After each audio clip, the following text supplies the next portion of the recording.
સોમનાથ સ્વાભિમાન પર્વ અંગે deputy CM હર્ષ સંઘવીનું નિવેદન સામે આવ્યું છે। કહ્યું કે સોમનાથ અતૂટ આસ્થાના 1000 વર્ષ પૂર્ણ થયા છે।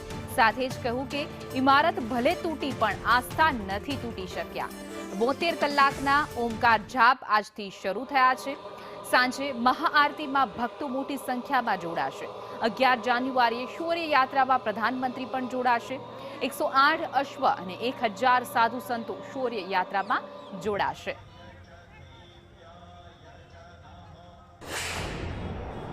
મોહમ્મદ ગઝની જેવા અનેક આક્રમંદ એ સોમનાથની ઇમારત ભલે તોડી શક્યા, પરંતુ સોમનાથની આસ્થાને ક્યારેય કોઈ આજ સુધી તોડી નથી શક્યા। એવા સોમનાથ દાદાની અખંડ ઓમકાર જાપ એ આજે વહેલી સવારે 9 વાગ્યાથી શરૂ થયા છે।